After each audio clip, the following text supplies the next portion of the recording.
저는 모든 음식을 잘 먹었었습니다.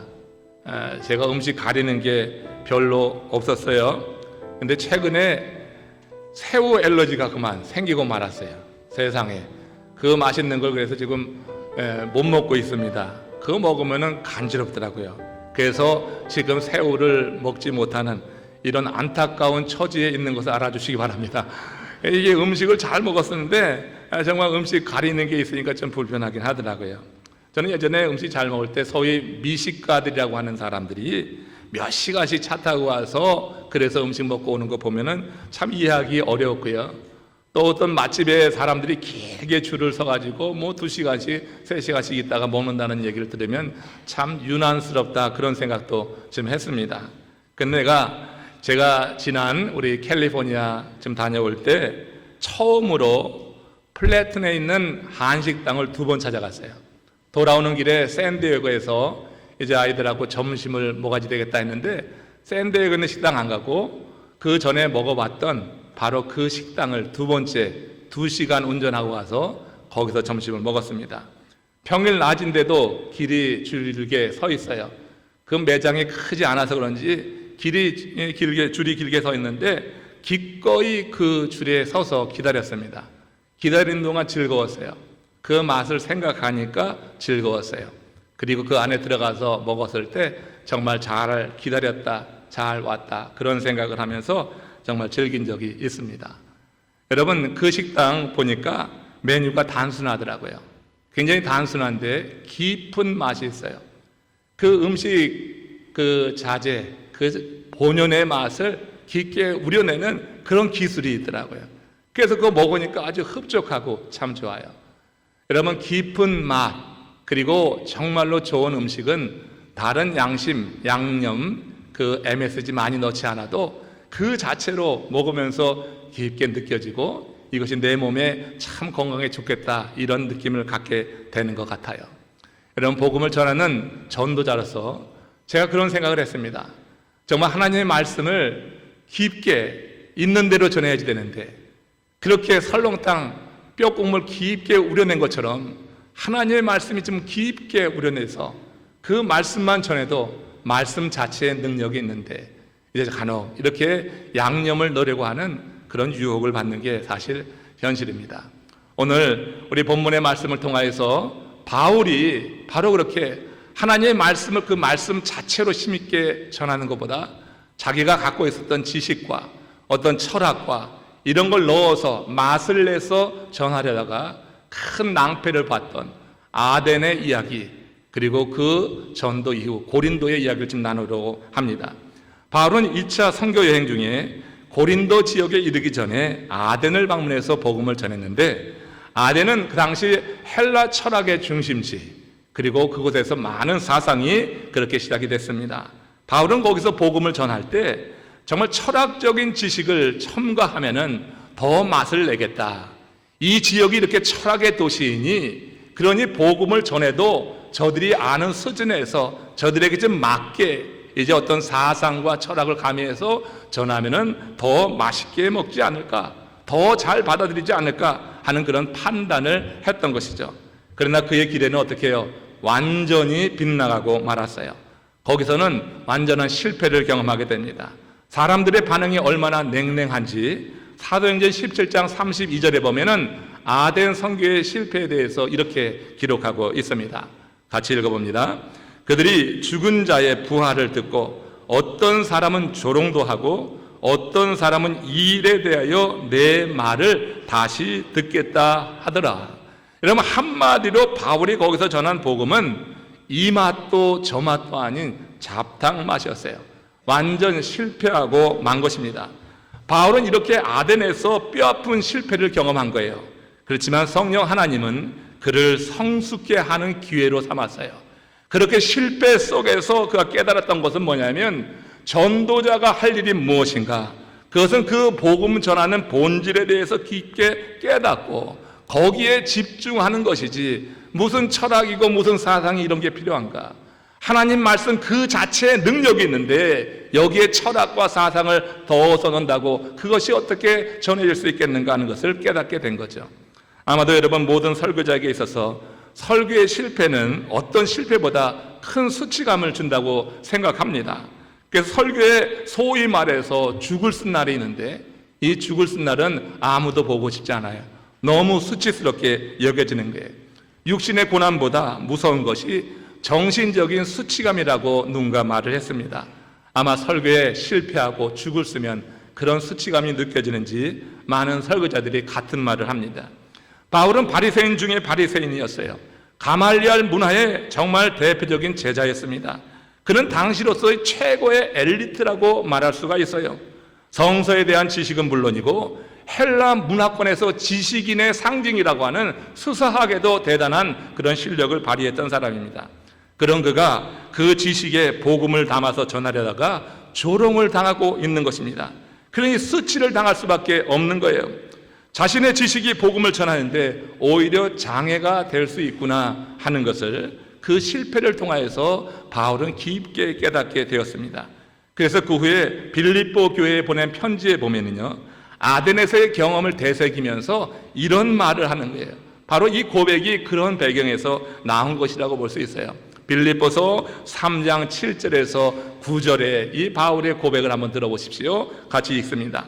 무엇이든지 내게 유익하던 것을 내가 그리스도를 위하여 다 해로 여길 뿐더러 또한 모든 것을 해로 여김은 내 주 그리스도 예수를 아는 지식이 가장 고상하기 때문이라.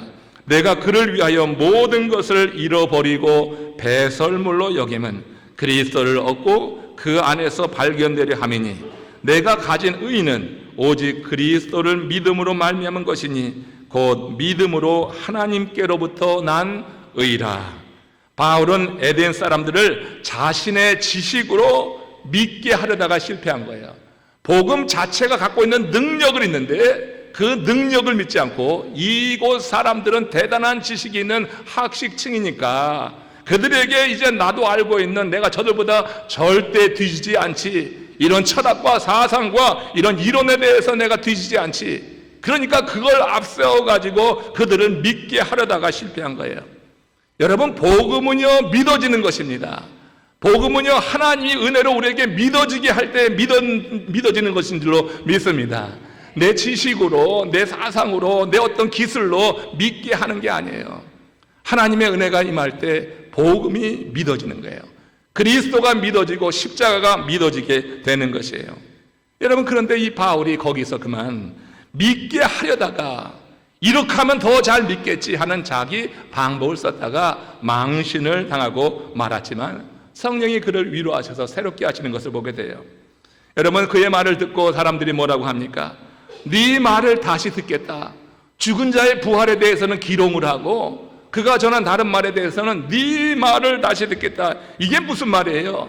바울의 설교를 하나님의 말씀으로 들은 것이 아니라 세상 강연처럼 들었다고 하는 거예요. 그러니까 네 말이라고 하죠. 그가 전한 말씀이 하나님의 말씀이라고 하면 하나님의 말씀을 듣기를 원합니다. 여러 성도님들이 이렇게 말씀 전하는 목회자에게 하나님의 말씀을 듣기를 기대하는 것처럼 그렇게 말해야지 되는데, 그런데 뭐라고 했어요? 네 말 듣기를 원한다. 사실 여러분, 그도 그럴 것이 바울의 설교는 아덴 사람들이 듣기에 참 익숙한 그런 설교였어요. 아덴의 그 아레오바고에서 많은 철학자들이 그렇게 강연할 때 들었던 이야기가 별로 다르지 않았던 것 같아요. 그러니까 네 말을 들어보겠다, 한 번 더 들어보겠다, 이렇게 얘기했던 것입니다. 이렇게 실패의 쓴맛을 보고 좌절해 있던 바울, 성령님께서 그를 일으켜 세우셔서 다시 쓰시게 될 때 이 바울이 겸손하게 그 다음에 정말로 전도할 때 새로운 모습을 갖추는 것을 보게 됩니다. 인생의 실패에서 교훈을 얻는 사람은요 결코 영원히 엎어져 있지 않는 것입니다. 누구나 실패할 수 있어요. 누구나 잘못할 수 있고 누구나 죄를 지을 수가 있습니다.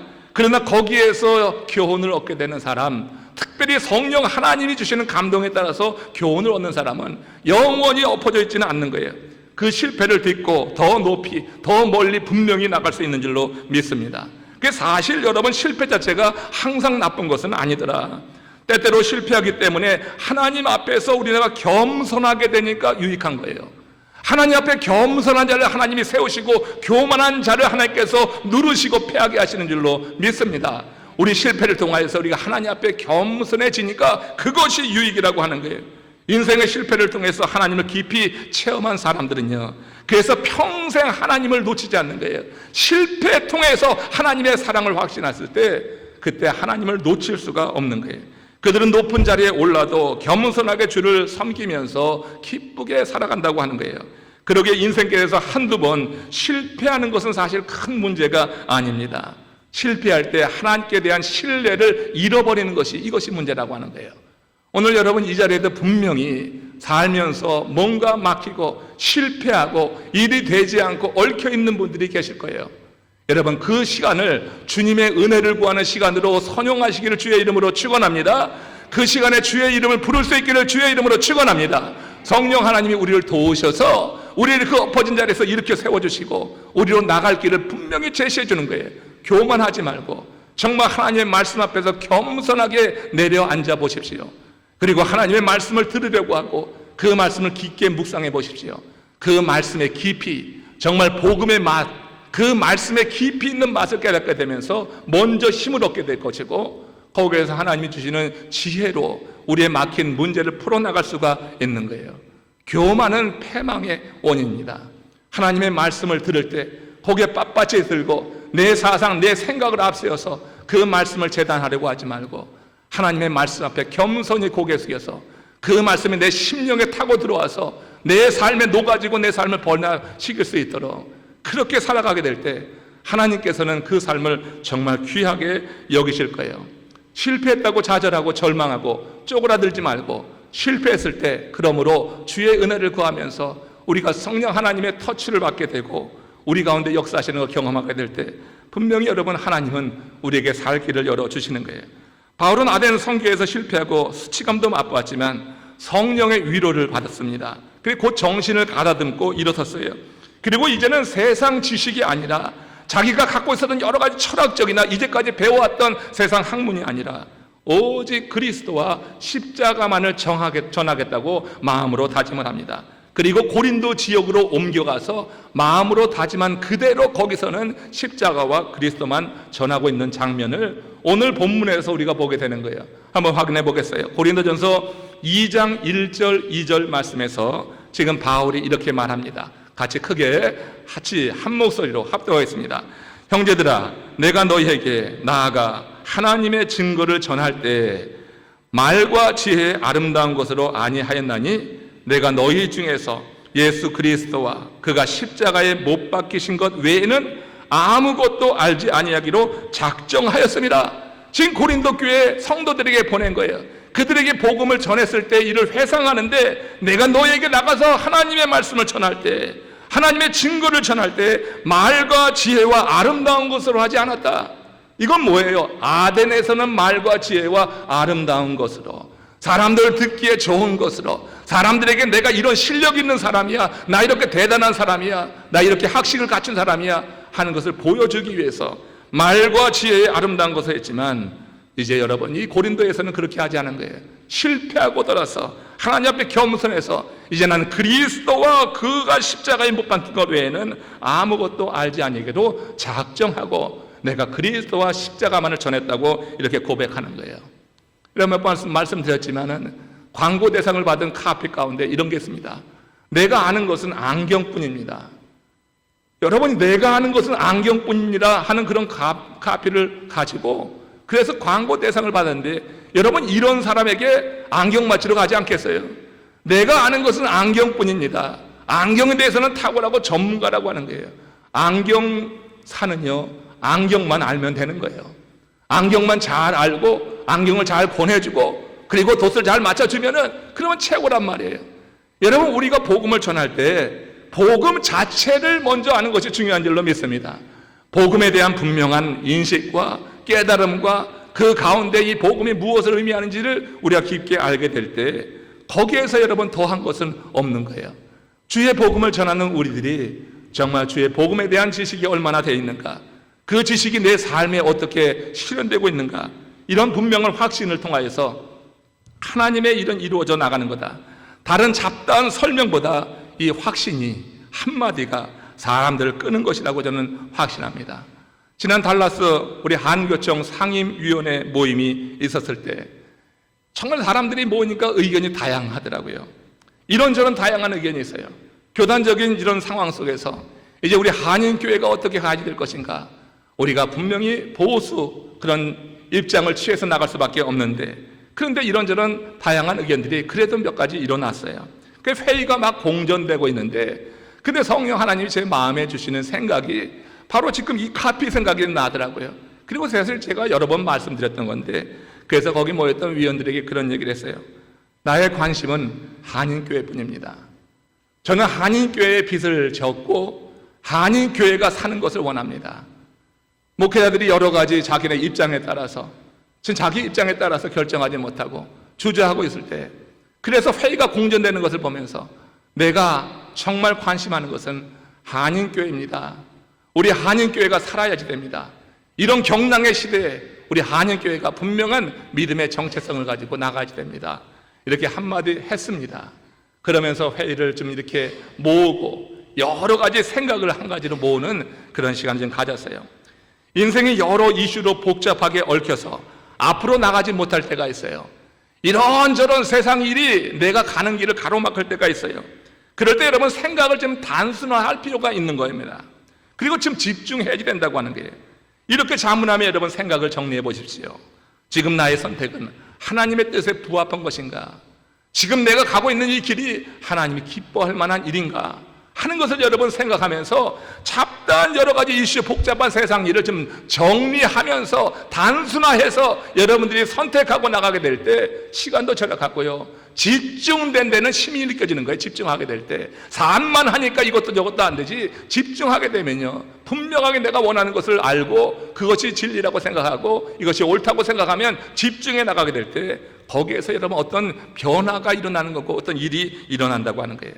바울은 고린도에서 복음을 전할 때는 생각을 정리했습니다. 아덴에 들어갔을 때는 거기 있는 사람들이 지식층이니까 그 사람들 한 사람 한 사람이 신경이 쓰이는 거야. 그래가지고 이런저런 자기의 그런 이론을 갖다 붙여가지면서 그렇게 설교하려고 했는데 거기서 실패하고 나서 고린도로 들어가서는 생각을 정리한 거예요. 그래서 나는 오직 그리스도와 십자가만을 전하겠다. 내가 이 말씀에 깊이 있는 이 말씀만 전하겠다. 말씀 자체를 믿는 마음을 가지고 전했다고 하는 게, 말씀 자체를 믿지 못하니까 거기에 다른 양념이 들어가는 거예요. 말씀 자체에 능력이 있는 것을 믿으면 말씀 자체로 인하여서 변화를 일으키는 줄로 믿습니다. 하나님의 말씀이요, 그 말씀 자체로 우리 속에서 역사하는 능력이 있어요. 하나님의 말씀은 인격이기 때문에 믿음으로 받는 자 그 마음속에서 하나님의 말씀이 스스로 우리들 자신의 삶을 변화시키는 능력이 있다고 하는 거예요. 바울이 실패를 통해서 그것을 깨달은 것입니다. 그래서 십자가 예수 그리스도만 전하겠다. 그는 아덴의 실패를 거울 삼아서 고린도로 옮겨와서 설교할 때는 단순한 생각을 복잡하게 하지 않고 단순하게 거기에 누가 있든지 어떤 사람들이 있든지 사람을 보는 것이 아니라 자신의 삶을 배후에서 지켜주시고 밀고 계시는 성령 하나님의 능력을 가지고 그렇게 담대히 전했어요. 그러나 인간인지라 그의 마음 가운데 두려움이 살짝 들여왔던 적이 있었던 것 같습니다. 그 마음을 솔직하게 이렇게 나누고 있어요. 고린도전서 2장 3절에서 말씀합니다. 내가 너희 가운데 거할 때 약하고 두려워하고 심히 떨었노라. 막상 자신이 붙잡고 있었던 그 말과 지식을 내려놓고 그리스도와 십자가만을 전하려고 하니까 떨리는 거예요. 여러분, 당시 십자가는 저주의 상징이란 말이에요. 이 저주의 상징, 그리고 거기에 달리신 예수 그리스도를 전하면서 이 예수 그리스도가 바로 우리를 구원하실 자라고 하는 것을 선포한다고 하는 것이 굉장히 두려운 거예요. 다 십자가를 저주의 상징으로 생각하는데 그 앞에 서서 그 예수 그리스도가 십자가에 달렸다고 하는 것을 전하는 것이요, 이것이 여러분 좀 마음을 이렇게 움츠리게 했다고 하는 것입니다. 그런데 그 십자가에 못 박히신 예수를 전하면 어떤 반응이 올 것인가 하는 그런 여러 가지 생각이 잠시 들었지만, 그가 자신의 이런 연약함에 대해서 지금 고백하는 이유가 있는 거예요. 내가 그렇게 두려워했다, 내가 심히 떨었다, 이렇게 말하는 것은요 다른 이유가 아닌 것입니다. 하나님의 능력을 강조하기 위해서 내가 이렇게 떨었었다고 말하는 거예요. 내가 그리스도와 십자가만을 전하려고 했더니 이런 두려움과 떨림이 있었는데 5절에 보니까 뭐냐면 성령의 나타남을 통하여서 담대하게 증거할 수 있다고 하는 것을 말하고 있는 거예요.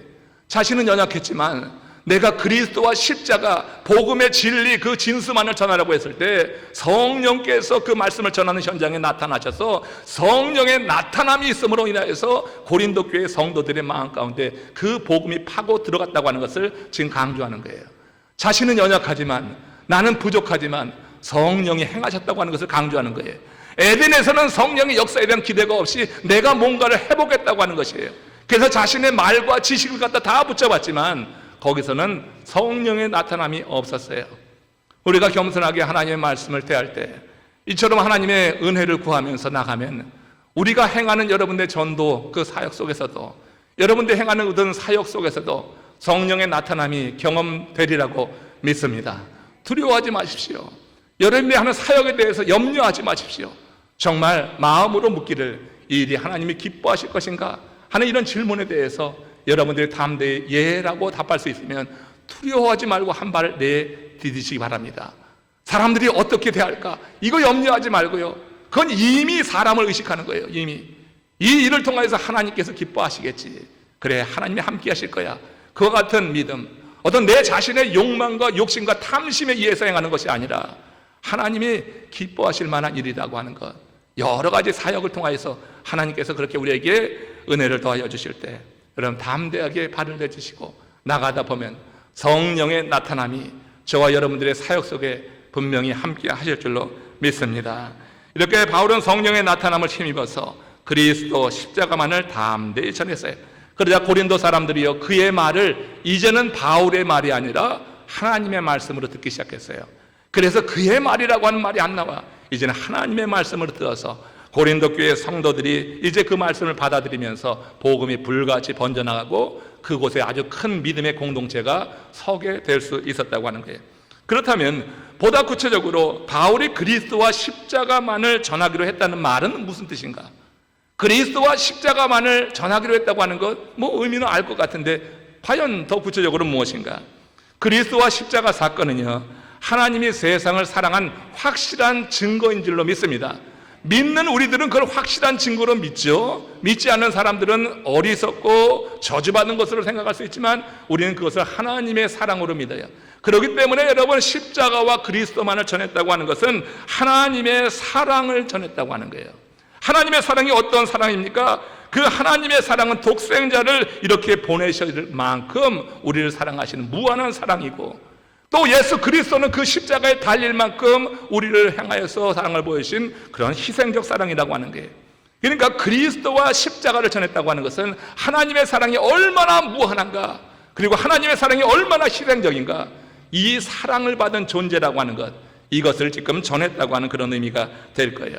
로마서 5장 8절에 보면은 우리가 아직 죄인 되었을 때 그리스도께서 우리를 위하여 죽으심으로 하나님께서 우리에 대한 자기의 사랑을 확증하셨느니라고 했어요. 우리가 여러분 정말로 허물이 많아서 정말로 볼품이 없고 흉물스럽고 그럴 때 우리 하나님께서 독생자를 보내주셔서 그 사랑을 확증했단 말이에요. 예수 그리스도 십자가에 다는 그 사랑, 그 무한한 사랑, 그리고 예수님은 그 하나님의 마음을 받아서 그 십자가에 달리는 희생적 사랑을 통해서 하나님이 우리를 사랑하셨다 하는 것입니다. 그러니까 그리스도와 십자가만을 전했다고 하는 것은 그런 사랑을 전한 거예요. 여러분, 하나님의 크신 사랑을 받은 하나님의 사람으로 고백하시기를 주의 이름으로 축원합니다.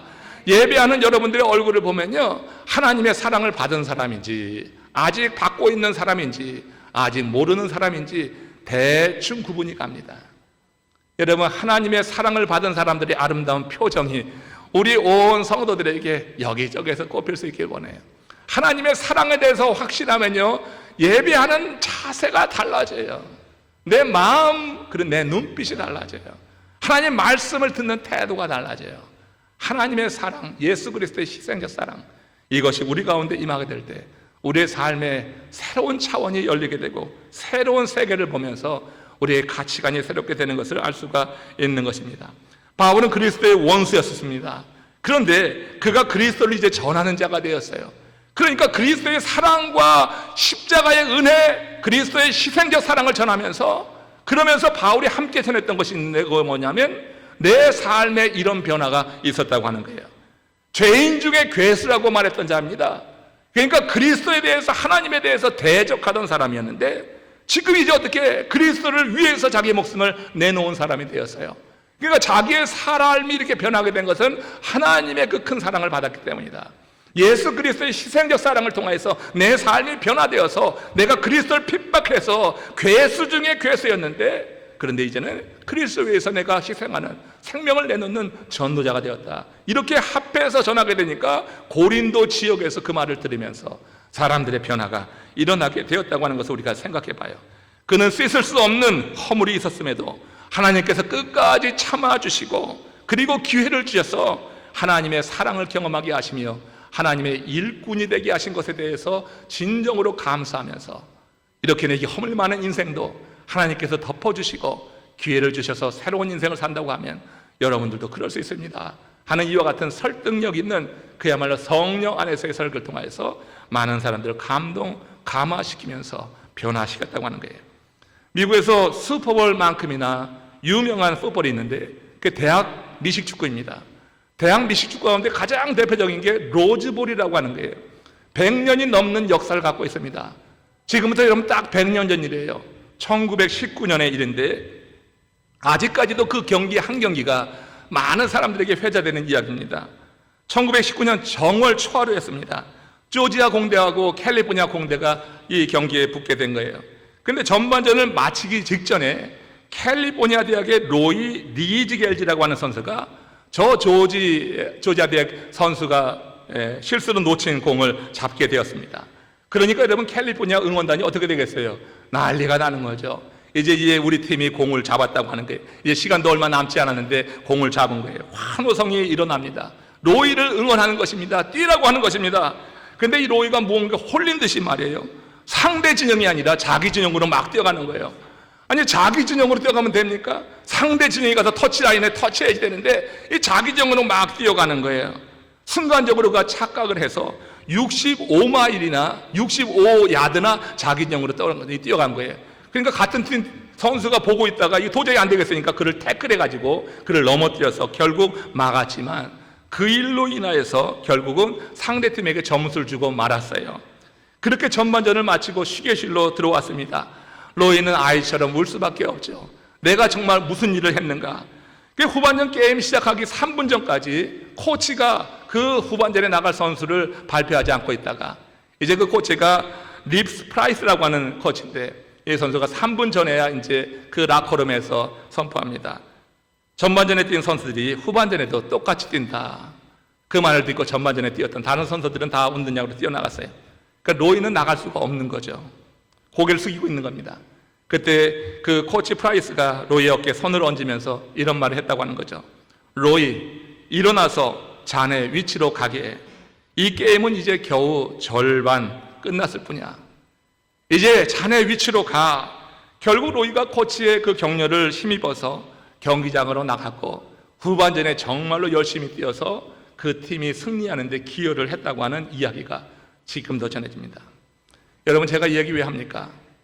우리가 여러분 사역할 때 보면요 가끔 열심히 뛰느라고 뛰는데요 그게 공동체에 득이 되지 않고 해가 되는 결과를 나타낼 때가 있어요. 어떤 경우 자기 앞에 우연히 공이 떨어진 거야. 이 공을 잡고서 너무나 기쁜 거예요. 그래서 공동체를 생각해야 되는데 자기를 생각하는 거야. 이제 내 이름 낼 때가 됐다. 내게 기회가 왔다. 나도 한번 여기서 한번 히트를 쳐야지. 홈런을 쳐야지. 내게 떨어진 이 공을 가지고 정말 열심히 뛰는 거예요. 열심히. 근데 여러분 자기 자신을 생각하고 자기 자랑을 하기 위해서 열심히 뛰다 보니까 결국 그 뛴 것만큼 공동체에 해가 되는 경우를 얼마나 많이 보는지 몰라요. 여러분 앞에 나와서 일하는 사역자들은요 명심해야지 되는 겁니다. 항상 명심해야지 되는 겁니다. 겸손해야지 되는 겁니다. 모든 사람들이 다 겸손해야지 되고요 사역에 임하는 사람들이 정말 겸손해야지 돼요. 그렇지 않으면 내 이름 내려고 그렇게 열심히 뛰다가 결국 여러분 그것이 자기 자신에게는 어떤지 모르지만 공동체에 해를 주는 경우를 보게 되는 거예요. 여러분 이렇게 자기 자신을 위해 뛰다가 그리고 이제 이렇게 자신의 잘못을 발견하게 됐을 때 얼마나 수치스러워요. 얼마나 창피해요. 고개도 들지 못하죠. 사람들이 여러분 막 조롱하는 거 아니에요. 멸시하는 거 아니에요. 저 사람 때문에 우리 교회가 이렇게 어렵게 됐다고 말하지 않아요. 그러나 여러분 우리 하나님은요 어떠실까요? 사람은요, 우리가 한번 잘못하면은 그걸 가지고 두고 정죄하고 두고 그것을 잘못을 원인을 밝혀내려고 해요. 그러나 여러분, 하나님은 그렇지 않은 것 같아요. 우리 하나님이요, 나의 잘못을 인정만 하면, 내가 정말 잘못했습니다, 이런 결과를 낳게 돼서 하나님 잘못했습니다 하면, 우리 하나님이 우리에게 하시는 말은 똑같아요. 일어나 내 자리로 가라. 분명히 이렇게 말할 거예요. 일어나 내 자리로 가라. 아직 게임이 끝난 건 아니다. 아직 게임이 끝나지 않았으니 내 자리로 가라. 그렇게 말씀하실 거예요. 저는 그것을 믿습니다. 우리 하나님의 사랑은 무한하신 사랑입니다. 우리가 돌이키려고만 하면은 하나님의 사랑은 결코 우리를 떠나지 않고 우리를 배신하지 않아요. 사람은 우리를 정말 배신합니다. 사람은 한 번만 잘못하면 배신하고요, 두 번 잘못하면 보지 않습니다. 그러나 하나님은요, 절대 우리를 그렇게 놓지 않으셔요. 우리가 잘못만 시인하면은 얼마든지 기회를 주시는 분이 우리 하나님입니다. 제가 여러분 길치인 건 잘 아시죠? 전 참 길치예요. 갔던 길도 잘 잃을 때가 많아요. 저 같은 사람은 내비게이션이 너무나 감사한 거야. 그 내비게이션은 이제 꼭 이제 작동을 시키죠. 그리고 운전할 때마다 하나님의 사랑을 제가 감사해요. 제가 그 내비게이션의 여자 목소리를 들을 때마다 하나님의 사랑에 감사한 거야. 목적지만 정해놓고 가다 보면은 어떻게 잘못해갖고 곁길로 들어갈 때가 있어. 딴 생각하다가 놓칠 때가 있어요. 그러면 여러분, 이 내비게이션의 여자는 지치지도 않아. 계속해서 바른 길을 일러주는 거예요. 그렇잖아요. 한두 번도 아니에요. 여러 번 반복해서 그 길을 가르쳐주는 거예요. 우리가 여러분 살다 보면 분주하고 이것저것 세상 일로 인해서 하나님이 정해놓으신 길을 가지 못할 때가 있어요. 하나님은 그걸 인정하시고 용납하시고 용서하셔요. 잘못만 인정하면. 그래서 다시 한번 우리를 툭 쳐가지고 한번 이렇게 하나님께서 징계도 하시고 심판도 하시고 책망도 하시고 그러면서 바른 길로 우리로 가게 하신단 말이에요. 그래서 여러분, 내비게이션 여자 그 소리 들을 때마다 하나님의 사랑이 생각나. 하나님은요, 끊임없이 지치지 않고 우리의 길을 바로 인도해 주시는 그런 분이다 하는 것입니다. 그래서 시편 37편 23절 24절에서 시인이 이런 고백을 했던 것이에요. 같이 합독합시다. 여호와께서 사람의 걸음을 청하시고 그의 길을 기뻐하시나니 그는 넘어지나 아주 넘어지지 아니함은 여호와께서 그의 손으로 붙드심이로다. 그가 넘어지는 것을 하나님은 인정하시는 거예요. 우리가 살면서 완벽하지 않다고 하는 것을 아셔요. 우리가 넘어질 수 있잖아요. 우리가 실수할 수 있잖아요. 그러나 사람은 정죄하지만 하나님은 우리를 정죄하지 않고 회개하기만 하면 언제든지 손을 잡아 일으켜 주시는 거예요. 여호와께서 그 손을 붙드심이로다. 우리가 넘어질 때 우리의 손을 붙드셔서 일으켜 주시는 그 주님의 크신 사랑이 여러분들에게 더 깊게 경험될 수 있기를 주의 이름으로 축원합니다. 바울이 그리스도와 십자가의 사랑을 전했다고 했을 때, 그것을 전했다고 할 때 그것은 바로 하나님의 그런 사랑에 대해서 전했다고 하는 거예요. 그 사랑에 대해서 공급받고 들었던 사람들이 그 깊은 맛을 깨닫게 된 거예요. 복음의 맛, 양념이 들어가지 않은, 세상의 이론과 철학과 사상에 들어가지 않은 바로 그 하나님의 그 사랑 그 자체, 그 깊은 맛에 그들이 빠져들게 되면서 고린도에서 큰 변화가 일어나게 된 것을 압니다. 여러분, 한 통계에 보면은 약 50%의 사람들은 자신이 어디로 가야 하는지에 대해서 관심조차 없다고 해요. 여러분, 우리는 50% 거기에 속한 사람들 아니에요. 세상의 50%의 사람들은 어디로 가야지 되는지 관심조차 없이 그냥 세상에 취해서 살아가요. 그리고 40%의 사람들은요, 어디로 가야 하는지에 대해서 관심은 있지만 알지는 못한다고 하는 거예요. 여러분, 한번 생각해 보세요. 세상 사람들 가만히 보세요. 관심도 없고요, 혹시 관심이 있다 할지라도 어디로 가는지 모르고 그냥 방황하는 사람들 세상에 넘쳐나는 거예요. 여러분, 우리들은 어떻습니까? 관심이 있으니까 이 성전으로 모인 줄로 믿습니다. 관심이 있으니까 모인 거예요. 알고 싶으니까 모인 거예요. 근데 여러분, 50% 사람은 관심도 없고 40%는 알지 못하는데 10%의 사람은 어떤 사람이냐? 관심도 있고 어디로 가는지 알기도 하는 사람이에요. 근데 문제는 뭐냐면은 어디로 가는지 알기도 하고 관심도 있지만 그러나 가려고 하진 않는다고 하는 거예요. 그 가는 길이 힘들어서 가려고 하지 않는다고 하는 게, 결국 여러분 뭐냐면 이 세상 대부분의 사람들이 자기가 가야 할 길로 가지 못한다고 하는 것입니다. 사실 여러분, 우리가 영생에 이른 것은 좁은 문으로 가는 거예요. 사람들 다 간다고 그쪽으로 가는 게 아니에요. 아무리 미국의 교단에서 그렇게 많은 사람들이 그쪽 방향으로 가도 우리들이 가야 될 것은 좁은 길이에요. 여러분, 그 좁은 길로, 하나님께서 말씀하신 길로 갈 때 하나님께서 성령의 나타남을 통하여서 우리가 가는 길을 지도하실 줄로 믿습니다.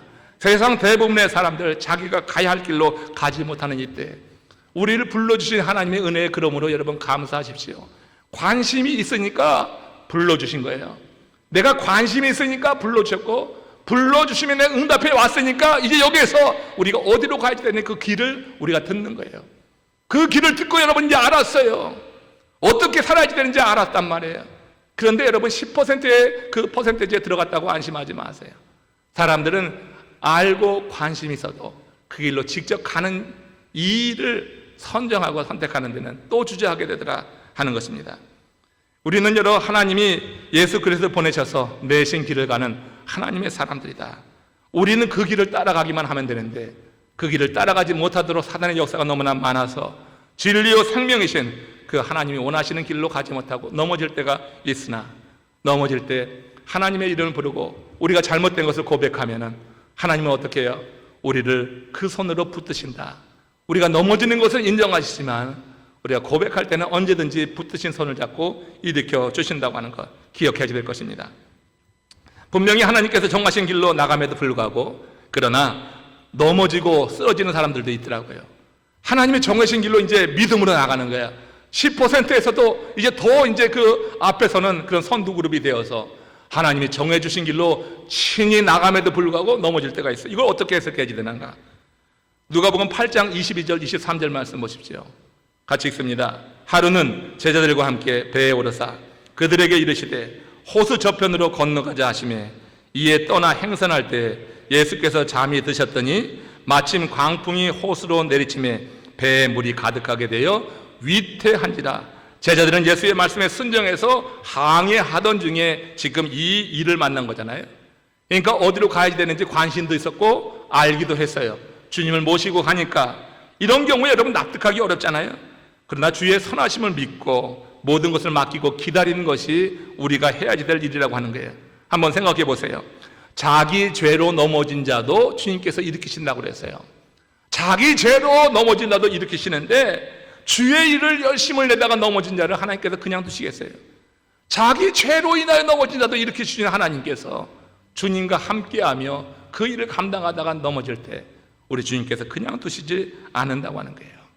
여러분, 선물 싫어하는 사람 없습니다. 그것도 하나님이 주시는 선물이라고 하면 싫어하겠어요? 그런데 필립 얀시라고 하는 기독교의 대저자가 그런 말을 했어요. 누구도 원하지 않는 선물이 있다. 누구도 원하지 않는 선물, 그것은 인생에 찾아드는 풍랑이라고 했어요. 인생에 찾아드는 고난, 누구도 원하지 않는 하나님의 선물이다. 하나님은 그것을 왜 선물이라고 말하는가? 왜 누구도 원하지 않는 풍랑과 고난이 선물인가?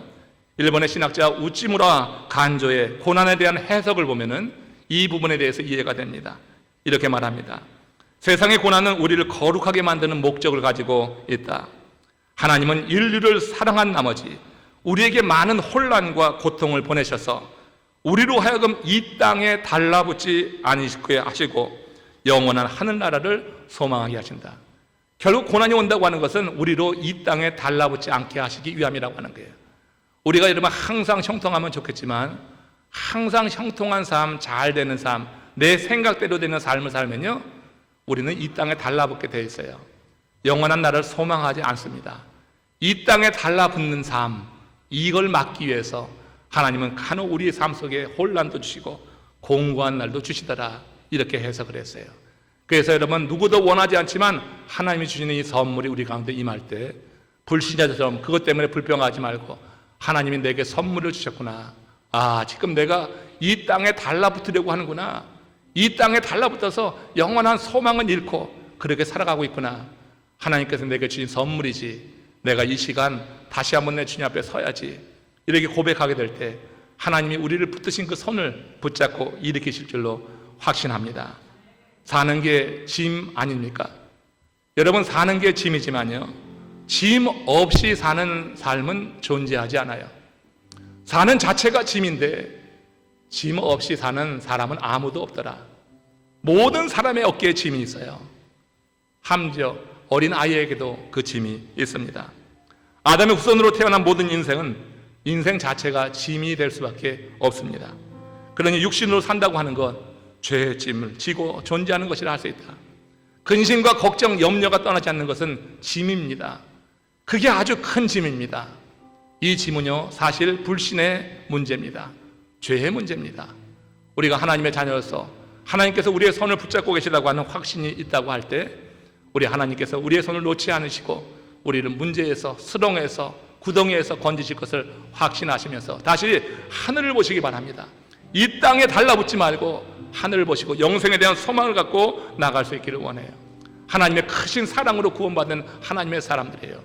바울이 복음의 참맛을 전했을 때 그 말씀 자체가 힘있게 역사하게 되면서 고린도의 많은 사람들을 변화시키고 주의 제자가 되게 했습니다. 그리스도와 십자가, 여기에서 우리는 하나님의 사랑을 봅니다. 그 사랑의 그늘 아래에 있는 우리들에게 오늘도 하나님께서는 이렇게 초청하셨고, 우리는 그 초청에 응해서 오늘 그늘 아래에서 쉬고 있습니다. 이 안에서 힘을 얻으십시오. 이 그늘 안에서 매주 드리는 예배를 통하여서 이것이 십자가의 그늘이다, 내 영혼이 지쳐 있을 때 하나님 우리를 부르셔서 쉼을 주시고 기운 차리게 하시는구나, 그래서 땅에 달라붙지 않게 하시는구나, 그래서 하나님의 말씀을 들을 때 그 복음의 깊은 맛이 경험돼서 그 말씀 자체로 인해서 새롭게 세워지는 하나님의 사람들 되시기를 주님의 이름으로 축원합니다. 고개 숙입시다. 함께 기도하실 때 주의 은혜가 우리를 그렇게 붙잡아서 이 땅에 달라붙지 않는 복음의 참맛을 알아서 하나님의 사랑과 그리스도의 희생적 사랑을 받은 사람답게 살게 하여 주시옵소서. 우리 다 같이 합심으로 기도하시겠습니다.